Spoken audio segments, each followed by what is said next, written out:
اللہ کہتے دل دیے سمجھتے نہیں، آنکھ دی دیکھتا نہیں، کان دیا سنتے نہیں، جانوروں کی طرح، بلکہ جانوروں سے بھی زیادہ گئے گزرے غافل، کہ دیکھنا تو اتنا زیادہ ہو گیا کہ لاکھوں میل کی آدمی دیکھ لیتا ہے مشینوں کے ذریعے، اور عقل کا دوڑانا اتنا ہو گیا کہ ایٹمی طاقت بنا ڈالی اور بڑے بڑے راکٹ بنا ڈالے، لیکن اس کے باوجود اللہ کہتے ہیں جانور ہے۔ کیوں؟ کہ اس نے موجودہ نفع نقصان کو دیکھا، دنیا کے نفع نقصان کو دیکھا، اس نے اللہ کو نہیں پہچانا۔ اگر اللہ کو پہچانتا تو مرنے کے بعد والی زندگی کا اسے فکر ہوتا، دنیا کے اندر یہ ڈھنگ سے چلتا تو دنیا کے اندر بھی اللہ کی غیبی مدد آتی، جیسی نبیوں پر آئی اور جیسی نبیوں کی بات ماننے والوں پر آئی،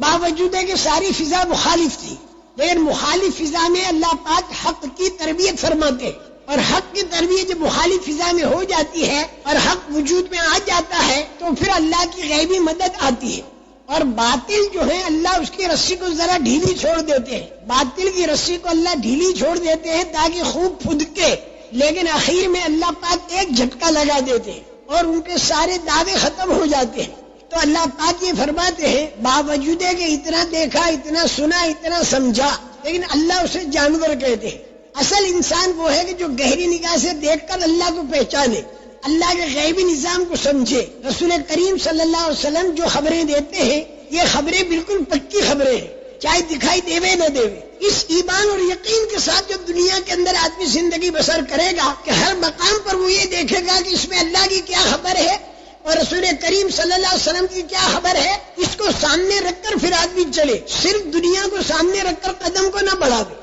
اس لیے پوری دنیا جو ہے یہ اللہ کے نزدیک بالکل کھیل ہے، اور پوری دنیا جو ہے اللہ کے نزدیک دنیا کی زندگی دھوکے کا سامان ہے۔ اللہ تعالیٰ فرماتے ہیں کہ ہر جاندار کو موت کا مزہ چکھنا ہے، موت کے پل کے اوپر سے ہر ایک کو گزرنا ہے، پورا پورا بدلہ ملے گا قیامت کے دن۔ قبر کے اندر بھی تھوڑا بہت بدلہ تو ملے گا، جو مجرم ہوگا اس کو سزا ہوگی قبر میں، اور جو فرما بردار ہوگا اسے نعمتیں ملیں گی قبر میں۔ لیکن قبر کی نعمتیں اور قبر کی تکلیفیں جب آخرت کے اندر جو نعمت ملے گی فرما بردار کو، اور آخرت میں جو تکلیف آئے گی نافرمان کو، اور قیامت کا دن جب آئے گا تو یہ نافرمان جو قبر کے اندر عذاب کے اندر رہا تھا اس کو قبر کا عذاب اور قبر کی تکلیف ایسی معلوم ہوگی جیسے کسی نے خواب کے اندر تکلیف کو دیکھا ہو، اور جاگنے کے وقت میں تھانے دار نے اس کو وارنٹ دکھا کے پٹائی شروع کر دی، تو وہ کہے گا کہ اچھا تھا اس سے تو میں خواب کے اندر کی تکلیف ہی دیکھتا رہتا۔ تو قیامت کے دن آدمی یوں کہے گا مجرم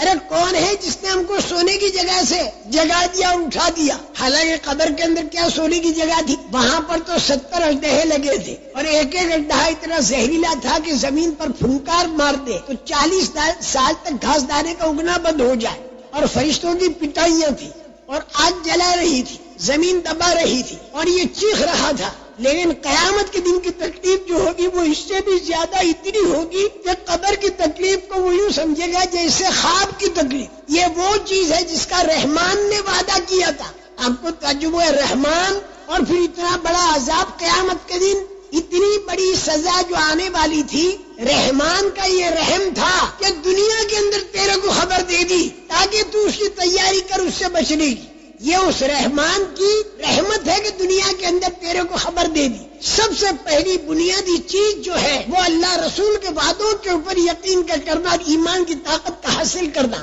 اللہ کی قدرت کا یقین کرنا، کلمے والا یقین جس کے دل میں ہوگا، بار بار اللہ کو بولنا، بار بار اللہ کو سننا، اللہ کی قدرت کا بولنا اور اللہ کی قدرت کا سننا۔ اللہ کتنے بڑے قدرت والے ہیں، بنا ہوا نور چاند سورج اور بتی کا، اس سے تو بنی ہوئی طاقت اور بنے ہوئے خزانے دکھائی دیں گے، لیکن اللہ کی طرف سے جو ہدایت کا نور ملے گا تو اس ہدایت کے نور کے ملنے پر پھر اللہ کی طاقت سمجھ میں آئے گی۔ جب یہ بات سمجھ میں آئے گی تو فوراً آدمی کو ایک تلاش ہوگی اللہ کس طرح راضی ہو جائے تاکہ اس کی قدرت میری حمایت میں آ جائے، اور اللہ کے نعمتوں کے خزانے سے میرا تعلق کیسے ہوگا، ان باتوں کی تلاش میں یہ آدمی پڑ جائے۔ چنانچہ انبیاء کرام علیہم الصلوۃ والسلام نے اسی بات کو ڈنکے کی چوٹ اچھی طرح دعوت دی اس کی، اور اس کی دعوت آج ہمیں بھی پوری دنیا کے اندر دینی ہے۔